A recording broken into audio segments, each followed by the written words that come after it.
आनंद लो प्रतिदिन के जीवन का कार्यक्रम में आपका स्वागत है। आज आपसे मिलकर खुश हूँ, और वो भी इतनी व्यस्तता में। हमारे प्रभु और उद्धारकर्ता की मृत्यु, दफन और पुनरुत्थान को प्रतिबिंबित करना कितना महान है। यीशु ने कहा, और ये यूहन्ना 10:10 में उल्लेखित है, कि चोर केवल चोरी करने, हत्या करने और नाश करने के लिए आता है, परंतु मैं आया कि वे जीवन पाएं और उसे बहुतायत से भरपूरी से पाएं, जब तक कि वो उमड़ ना पड़े। मेरे मित्रों, यीशु आया और मरा, मृत्यु से जिलाया गया कि हम अपने जीवन का आनंद ले सकें। हाँ, ताकि हम अनंत जीवन पा सकें, परंतु ये भी कि हम यहाँ पर अपने जीवन का आनंद लें। मुझे नहीं लगता कि कई लोग ऐसा करते हैं, और इसलिए हमारे कार्यक्रम का नाम है आनंद लो प्रतिदिन के जीवन का, क्योंकि हम लोगों को सिखाना चाहते हैं कि वे किस तरह से जीवन पा सकते हैं और उस जीवन का आनंद ले सकते हैं जिसे हमें देने के लिए यीशु मरा। यदि मसीह द्वारा आपका परमेश्वर से कोई रिश्ता नहीं हो, तो फिर आप अपने जीवन का आनंद नहीं ले सकेंगे। आप छुट्टियों का आनंद ले सकते हैं, पिकनिक का आनंद ले सकते हैं, नौकरी का वेतन बढ़ने पर आनंदित हो सकते हैं, खरीदारी करने पर आप आनंदित हो सकते हैं, परंतु जब इन सब का अंत हो जाता है और आप अकेले रात को बत्तियां बंद करके बिस्तर पर लेटे रहते हैं, या आपका वैवाहिक जीवन बढ़िया हो और आप किसी के साथ भी रहें, तब भी आपको सोचना पड़ता है कि आप अपना अनंत काल कहाँ बिताएंगे और जीवन का आशय क्या है। सचमुच मैं मानती हूँ कि जीवन का कोई वास्तविक अर्थ नहीं रहेगा यदि वास्तव में हमारा परमेश्वर के साथ अच्छा संबंध न रहे।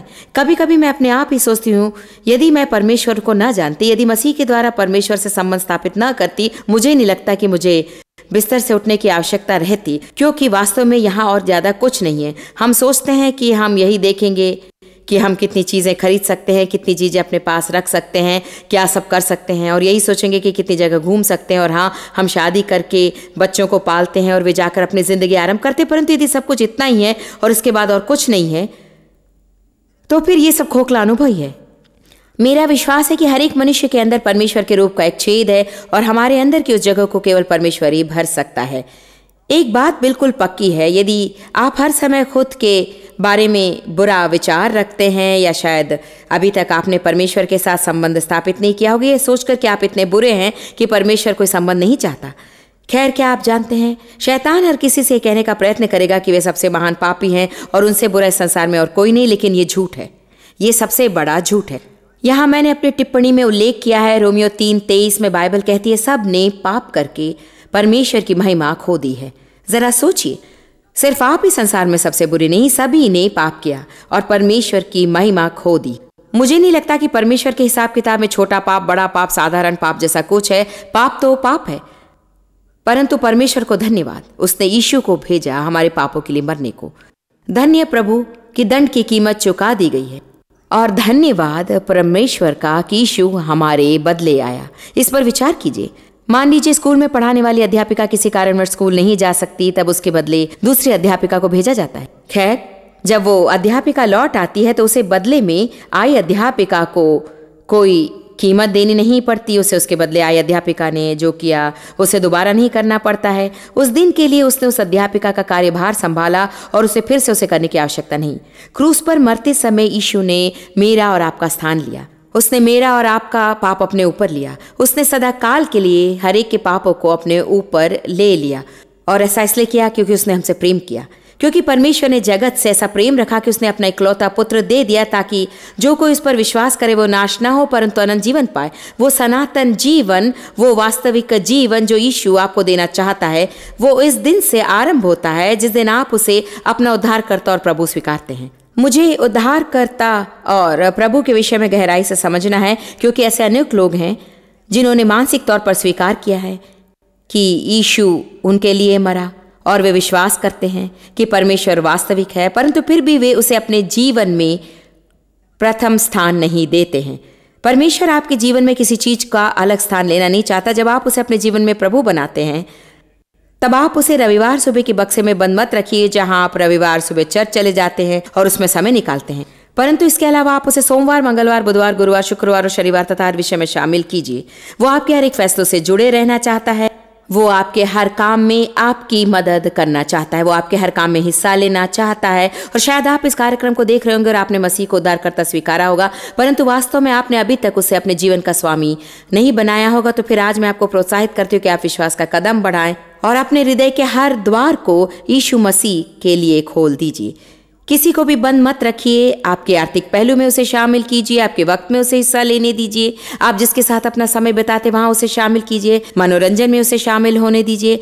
मुख्य फैसलों के लिए प्रार्थना करें, छोटे फैसलों के लिए प्रार्थना करें। हर एक विषय के बारे में परमेश्वर से बातचीत कीजिए, क्योंकि वो आपका ख्याल रखता है। जब यीशु मृत्यु से जिलाए जाने के बाद 40 दिन पृथ्वी पर रहा और फिर ऊपर उठा लिया गया और पिता के दाहिनी ओर बैठाया गया, उसने पवित्र आत्मा को भेजा। कितना अद्भुत है। शायद आप पवित्र आत्मा की सेवकाई के बारे में नहीं जानते। वर्तमान काल में पवित्र आत्मा का सेवा कार्य, शायद आपने पिता, पुत्र और पवित्र आत्मा के बारे में सुना होगा, परंतु वर्तमान काल में पवित्र आत्मा के सेवा कार्य की जानकारी नहीं पाई होगी। पवित्र आत्मा आपके अंदर आकर आप में वास करना चाहता है। वो परमेश्वर की उपस्थिति में आपको लाना चाहता है और उपस्थिति को आप में प्रकट करने में वो मदद करना चाहता है। परमेश्वर की उपस्थिति में रहना बहुत ही अद्भुत है। क्या आप जानते हैं कि उस व्यक्ति की उपस्थिति में रहकर कितना अच्छा लगता है जो आपका विकास करता है और आपको सुधारता है, और आप जानते हैं कि वो आपके लिए ही है और आपकी सहायता करना चाहता है। इसके विपरीत ऐसे किसी की उपस्थिति में रहना बुरा लगता है जिसके बारे में आप ठीक से नहीं जानते हैं और आपको नहीं लगता कि आप उस पर निर्भर रह सकते हैं। खैर, पवित्र आत्मा आपका सहायक है। बाइबल उसे सहारा और सहायक कहती है। आपकी वो मदद करना चाहता है और आपको सलाह देने व आपके द्वारा प्रार्थना करना चाहता है। और सबसे बढ़िया घटना आपके लिए यही हो सकती है कि आप हर दिन परमेश्वर के संग चलें, जहां आपने यीशु को अपने जीवन का स्वामी बनाया है और आप पवित्र आत्मा की सहायता पा रहे हैं। शायद आप जो इस कार्यक्रम को देख रहे हैं, आपने अभी तक यीशु को अपना उद्धारकर्ता नहीं माना, आपने कभी स्वीकार नहीं किया है और आपको बस सिर्फ उसे ग्रहण करना है। आपको अपने उद्धार के लिए काम नहीं करना। यीशु ने आपका स्थान ले लिया। उसने आपके कर्जों को चुका दिया। उसने आपके सभी पापों को अपने ऊपर लेकर और आपके बदले वो मरा। उसने हमारी सजा खुद पर ली जिसके हम योग्य हैं। बाइबल कहती कि जब पाप उस पर उतरा और उसकी सूरत बिगड़ी तो कोई भी उसे पहचान भी नहीं सकता था। पाप बदसूरत चीज़ है, वो हमें विकृत कर देता है और हमारे जीवन को भी। परंतु आज इसी वक्त आप अपने हर एक पापों के लिए क्षमा पा सकते हैं, अपने हर एक गलतियों के लिए और भविष्य में आपसे होने वाली गलतियों के लिए कीमत पहले से ही चुकाई जा चुकी है। आपको सिर्फ इस पर विश्वास करके उसे स्वीकारना है। बाइबल कहती है उद्धार पाने के लिए मनुष्य को क्या करना है? उसे अपने मन में विश्वास करना चाहिए कि यीशु उसके लिए मरा और मृत्यु में से जिलाया गया और इसे अपने मुंह से स्वीकार करना चाहिए। समाप्ति से पहले मैं आपको ऐसा करने का अवसर देना चाहती हूँ। जो कोई मसीह को अपना उद्धारकर्ता ग्रहण करना चाहता है, मैं उनके साथ मिलकर प्रार्थना करूंगी और मैं उन लोगों के साथ भी जो उस कदम को बढ़ाना चाहते हैं, जो शायद अनेकों के लिए एक दूसरा कदम होगा, ये कि यीशु को अपने जीवन का स्वामी बनाएं।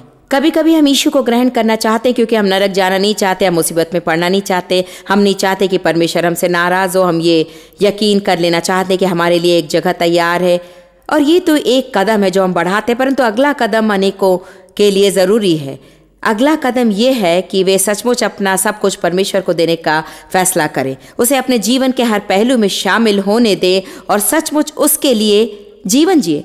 मेरे ख्याल से आरंभ में जब हम यीशु के साथ संबंध स्थापित करते हैं, हम चाहते कि वो हमें संकट से छुड़ाए और ये सब यही है कि वो हमारे लिए क्या कर सकता है। प्रभु मुझे ये चाहिए, वो चाहिए, मेरे बच्चों के देखभाल करने में मदद कर, मुझे अच्छी नौकरी चाहिए, मुझे बड़ा घर चाहिए, मेरी शादी नहीं हुई, मेरी शादी हो जानी चाहिए। ये सारी चीज़ें जो हमारे लिए ज़रूरी लगती हैं और हमें खुशी दिलाएंगी। पर क्या आप जानते हैं, यद्यपि परमेश्वर आपके लिए कुछ करने की इच्छा रखता है और आपके लिए करता है, वो आपकी प्रार्थनाएं सुनकर उसका उत्तर देता है, ये सब आपको अधिक खुशी नहीं दे सकती हैं। केवल खुद यीशु ही आपको खुश कर सकता है। उसने कहा मैं जीवन की रोटी हूँ, जो कोई मेरी पौष्टिकता को अपने अंदर लेगा और जो कोई मेरा सेवन करेगा उसे न कभी भूख लगेगी और न ही प्यास लगेगी। आज मैं उन लोगों के साथ मिलकर प्रार्थना करना चाहूंगी जिन्होंने अभी तक दूसरा कदम नहीं बढ़ाया है और यीशु को सचमुच अपने जीवन में प्रभु का स्थान नहीं दिया। मैं मानती हूँ कि ऐसे भी कुछ लोग हैं जो किसी मोड़ पर ऐसा करते हैं, परंतु मैं जानती हूँ कि ये बढ़ने वाली चीज़ है। मैं अपने जीवन में परमेश्वर को अपनाना चाहती थी, परंतु उसे अपने जीवन पर राज्य करने नहीं देना चाहती थी। मैं अपना जीवन खुद चलाना चाहती थी और दूसरों का भी चलाना चाहती थी। मुझे बहुत कुछ सीखना था। कभी कभी हमें कुछ चीज़ों से होकर यूं ही गुजरना पड़ता है। हम परमेश्वर से कोई चीज़ मांगते हैं और वो हमें देता है, उसके बाद और मांगते, फिर वो देता है, फिर भी हम संतुष्ट नहीं होते हैं और शीघ्र ही या बाद में हम समझ जाते हैं कि कारण ये है कि हम उस असली जीवन की रोटी को नहीं खाते, हम उसे अपने जीवन और पौष्टिकता स्वरूप ग्रहण नहीं करते। यहाँ में कहा गया है कि लोग उन कुओं को खोदते हैं जिनमें पानी नहीं रहता। यहोवा कहता है कि मेरी प्रजा ने 2 बुराइयां की हैं, मुझ बहते जल के सोते को त्याग दिया है। उन्होंने हौद बना लिए जो टूट गए हैं और जिनमें जल नहीं रह सकता। मैं कई वर्ष ऐसा करती रही और शायद फिलहाल आप भी ऐसा करते हैं। आप बहुत सी चीजें करने की कोशिश कर रहे हैं और आप सोच रहे हैं कि इन चीजों को पा लेने पर आप खुश होंगे। मुझे नहीं लगता कि केवल रविवार सुबह परमेश्वर के साथ संबंध मात्र से कोई भी वास्तव में धार्मिकता, शांति और आनंद पा सकेगा। प्रतिदिन परमेश्वर से संबंध बनाए रखना चाहिए, उसके संग हमें चलना चाहिए, हमारे हर काम में उसे शामिल होने देना चाहिए, हर बात पर प्रार्थना करनी चाहिए, हमें उसकी सांत्वना, उसकी सलाह और उसकी सहायता पानी चाहिए, उसकी आराधना, उसकी प्रशंसा करनी चाहिए और उसे अपने जीवन का प्रमुख, प्रधान और सबसे महत्वपूर्ण मानना चाहिए। मैं 2 तरह के लोगों के लिए प्रार्थना करूंगी, और एक जिन्हें यीशु को अपना उद्धारकर्ता ग्रहण करने की जरूरत है और दूसरा जिन्हें यीशु को अपना स्वामी बनाने की जरूरत है। चलिए हम दोबारा इस पर चर्चा करें कि किस तरह से सभी ने पाप किया और परमेश्वर की महिमा से वंचित हो गए, क्योंकि आज ऐसे कुछ लोग इस कार्यक्रम को देख रहे होंगे जिन्हें शैतान ने ये मानने को मजबूर किया कि वे बहुत बड़े पापी हैं और परमेश्वर से अपना संबंध स्थापित करने से पहले उन्हें खुद को सुधारना और कुछ उचित काम करना जरूरी है। लेकिन सच्चाई यह है कि परमेश्वर की मदद के बिना आप खुद को सुधार नहीं सकते, और हम चाहे जितने भी धार्मिक हो और चाहे हम जितना भी भला काम करें, हम उससे परमेश्वर को तृप्त नहीं कर सकते हैं। बाइबल कहती है कि अनुग्रह से और विश्वास के द्वारा हमने उद्धार पाया। ये परमेश्वर की देन है, हमारे कर्म का फल नहीं कि कोई मनुष्य घमंड करे। तो परमेश्वर का अनुग्रह सभी मनुष्यों के लिए उंडेला गया है। सभी मनुष्यों ने पाप किया और सभी मनुष्य परमेश्वर की धार्मिकता ठहराए जा सकते हैं। सभी पाप करके परमेश्वर की महिमा से वंचित हो गए। सभी मनुष्य परमेश्वर की धार्मिकता ठहराए जा सकते हैं। क्या आप धार्मिकता का अर्थ जानते हैं? उसका अर्थ है धर्मी कहलाना, मानो आपने कभी पाप ही नहीं किया। यीशु के लहू से धुलकर बर्फ की नाई श्वेत हो जाना। यदि आप कार्यक्रम को देख रहे हैं और आपको एक मित्र चाहिए, आप एक भविष्य चाहते हैं, एक नई शुरुआत चाहते हैं, ये महसूस करना चाहते हैं कि आप प्रिय हैं और आप शांति चाहते हैं, तो जानते हैं आपको किसकी जरूरत है? आपको जीवन में यीशु की जरूरत है। आपसे उसे पूर्ण रूप से प्रेम करने का अवसर दें। आपको उस क्षमा को स्वीकार करने की जरूरत है जो उस दिन से आपके लिए उपलब्ध है जिस दिन यीशु क्रूस पर मरा। उद्धार का ये दान उन सब के लिए उपलब्ध है जो उसे स्वीकार करते हैं। बाइबल कहती है जितनों ने उसे ग्रहण किया है उतनों को उसने परमेश्वर का पुत्र होने का अधिकार दिया। आपको इसके लिए काम करने की आवश्यकता नहीं, इसे परमेश्वर से मुफ्त तोहफे के रूप में स्वीकार कर लीजिए। उद्धार एक तोहफा है। परमेश्वर ने संसार से इतना प्रेम रखा कि उसने अपना इकलौता पुत्र दे दिया कि जो कोई उस पर विश्वास करे, जो कोई भी, केवल वे ही नहीं जिन्होंने कम पाप किया हो या जिन्होंने अपने पापों के लिए प्रायश्चित के लिए कुछ अच्छे काम किए, परमेश्वर इन्हें अंगीकार नहीं करता। वो सिर्फ यीशु के लहू को अंगीकार करता है। हमारे पापों के लिए एकमात्र अंगीकृत बलि है यीशु मसीह का लहू। मैं आपसे कहती हूँ प्रिय, वो हमेशा के लिए एक ही बार मरा और किसी बलिदान की आवश्यकता नहीं है।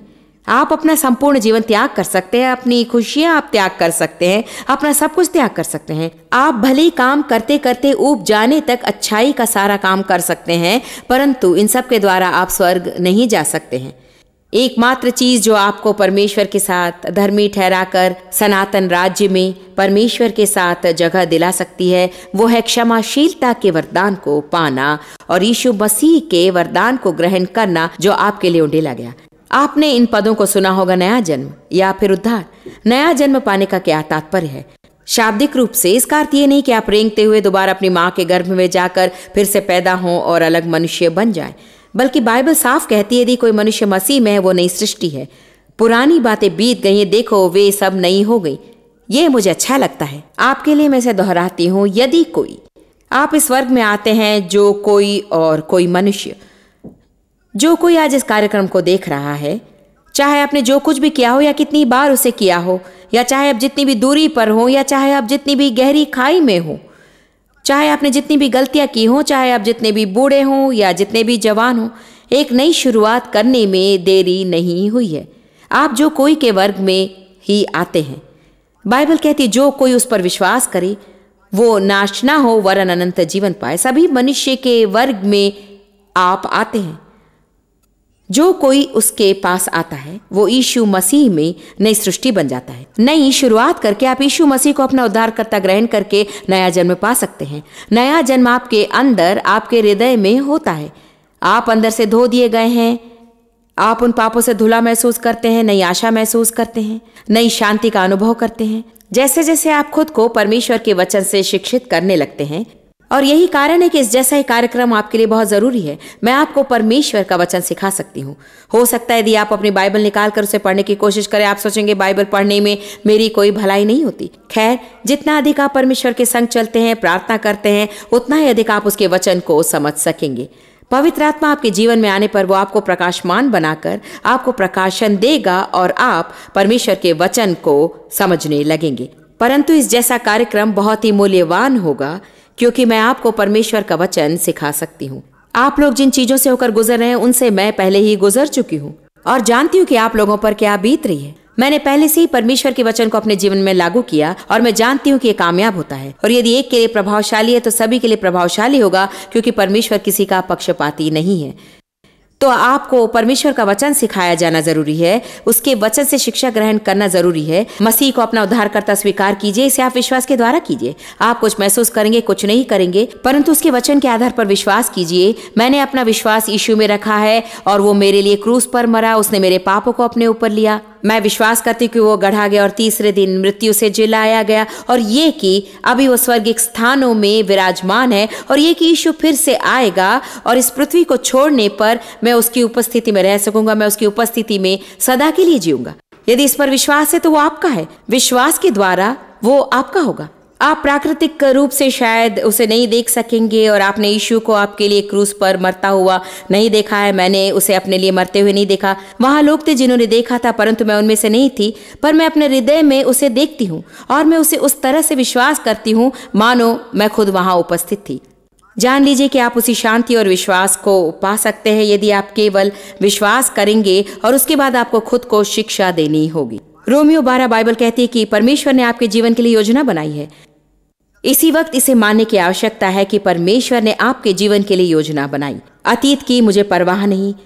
मैं चाहती हूँ कि आज आप विश्वास करें कि परमेश्वर ने एक योजना बनाई है आपके लिए। उसने पहले से ही आपका भविष्य तय कर दिया है और नई शुरुआत करने का अभी भी वक्त है। फिर से आराम करने के लिए देर नहीं हुई। शायद आपने अतीत में कभी प्रभु की सेवा करने की कोशिश की और आप पिछड़ते चले गए। मैं मानती हूँ कि लोगों के पिछड़ने का कारण यह है कि उन्हें परमेश्वर के वचन का ज्ञान नहीं है। परमेश्वर का वचन वो आहार है जो हमारी आत्मा को सुदृढ़ रखता है। जिस तरह से हमें शारीरिक आहार लेने की आवश्यकता है, और यदि मैं ना खाऊं और खाए बिना बहुत दूर जाऊं तो मैं कमजोर हो जाऊंगी। कई लोग खुद को मसीही कहते हैं, परंतु वे परमेश्वर के वचन के लिए समय नहीं बिताते, इसलिए उनका आत्मिक मनुष्य कमजोर पड़ जाता है। और जब परीक्षाएं आती हैं वे उन परीक्षाओं का सामना नहीं कर पाते हैं। आपकी आत्मा उसका सामना करना चाहेगी, परंतु वो कमजोर रहती है।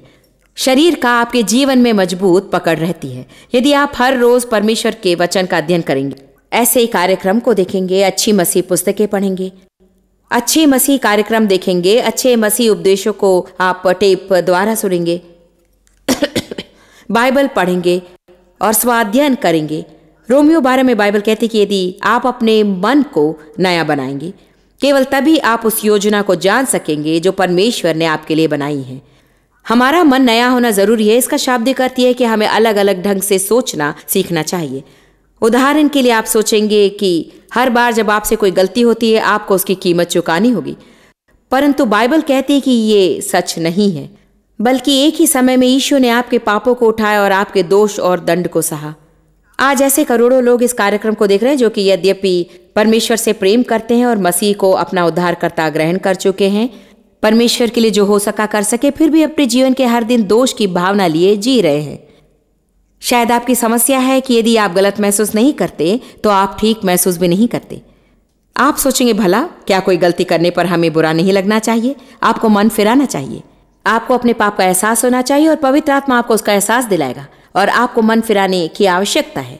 परंतु साथ ही आपको मन फिराने के बाद परमेश्वर से प्राप्त क्षमा को स्वीकार करना जरूरी है और उसके बाद उसे कभी आप पर अधिकार करने नहीं देना चाहिए।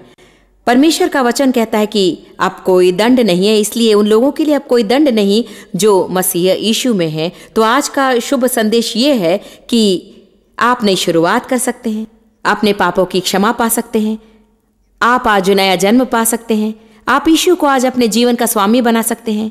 आज ही आप एक नई सृष्टि बन सकते हैं। आज आप एक भविष्य पा सकते हैं। आपको एक मित्र मिल सकता है। शायद आपने इस कार्यक्रम को इसलिए देखा होगा कि आप उनमें से एक थे जिन्हें यह जानने की आवश्यकता थी कि आपको दंड के अंतर्गत रहने की आवश्यकता नहीं। कोई दोष भाव नहीं, कोई दंड नहीं। कोई गलती करने पर परमेश्वर से माफी मांगिए। लोगों के पिछड़ने का एक कारण यह है कि वे उन बातों को नहीं समझते हैं जो मैं भी आपको बता रही हूं। वे परमेश्वर के वचन के आधार पर अपने मन को नया नहीं बनाते हैं। जब भी वे कोई गलती करते हैं तो दोष भाव रखकर उसकी कीमत चुकाने का प्रयत्न करते हैं। अपने अच्छे कर्मों से उसकी कीमत चुकाते हैं और फिर इन सारे बोझों से वे कमजोर हो जाते हैं और सचमुच परमेश्वर के साथ अच्छा नाता बनाए रखने की शक्ति उनमें नहीं रहती। मैं कहती हूँ कि आप कोई गलती करेंगे, मैं कोई गलती करूंगी और हर दिन हमें क्षमा की आवश्यकता रहेगी, परंतु परमेश्वर हमेशा तैयार है। बाइबल कहती है कि कल मैं जो गलती करूंगी उसे वो आज ही जानता है और आने वाले दिनों में जो करूंगी उसका ख्याल उसे वो पहले से हमें क्षमा कर चुका है। मुझे बस उसके पास जाना है। यीशु ने कहा, जो कोई थका, बेहोश और अधिक बोझ वाला, शक्ति खोया हुआ है, वो मेरे पास आए। आज मैं आपको यीशु के पास अपनी आवश्यकताओं के लिए आने को प्रोत्साहित करती हूँ। यदि आपको उद्धार पाना है तो आपके लिए मैं प्रार्थना करना चाहती हूँ। यदि सचमुच आपको यीशु मसीह को अपना उद्धारकर्ता ग्रहण करने की आवश्यकता है तो फिर मैं चाहती हूँ कि आप मेरे संग इस प्रार्थना को जोर से कहें और मैं विश्वास करती हूँ कि परमेश्वर आपके हृदय में आश्चर्य कर्म करेगा। यदि आप इसे मानते हैं और यीशु को अपना उद्धारकर्ता ग्रहण करने को तैयार है तो मेरे संग कहिए, परमेश्वर मैं तुझसे प्रेम करती हूँ। यीशु मैं तुझ पर विश्वास रखती हूँ। मैं विश्वास करती हूँ कि तू मेरे लिए मरा, तूने मेरे लिए अपना लहू बहाया। मैं तुझे अपने उद्धारकर्ता के रूप में ग्रहण करती हूँ। मैं एक मसीही बनना चाहती हूँ और मैं तेरे लिए जीना चाहती हूँ। मेरे पापों को क्षमा कर, मुझे बिल्कुल नया मनुष्य बना दे।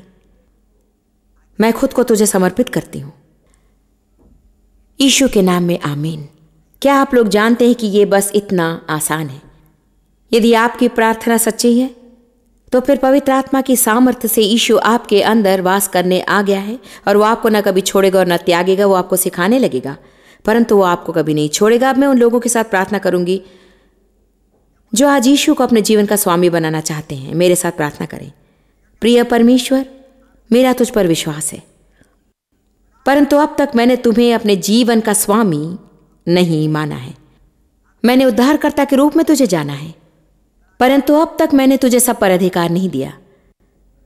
आज मैं समर्पण करती हूं, मैं अपना सब कुछ देती हूं। मैं अपने जीवन में तुझे पहले स्थान पर रखकर प्रार्थना करती हूं कि तू अपनी करुणा और दया से तुझे उस स्थान पर रखते रहने में मेरी मदद करे। यीशु के नाम में, आमीन। जिन लोगों ने पहली बार मसीह को अपना उद्धारकर्ता स्वीकार किया, आपके लिए स्क्रीन पर एक नंबर है और हम चाहते हैं कि आप इस नंबर पर फोन करें। चाहे आपने आज पहली बार मसीह को ग्रहण किया हो, या चाहे आपने उसे अपने जीवन का स्वामी माना हो, या चाहे आपको ये जानने की जरूरत थी कि मसीह में जो है उसके लिए कोई दंड नहीं है। मुझे खुशी है कि आपने आज इस कार्यक्रम को देखा और शीघ्र आपसे फिर मिलकर आपको परमेश्वर का वचन सुनाने के लिए मैं बेसब्र हूं। प्रभु आशीष दे।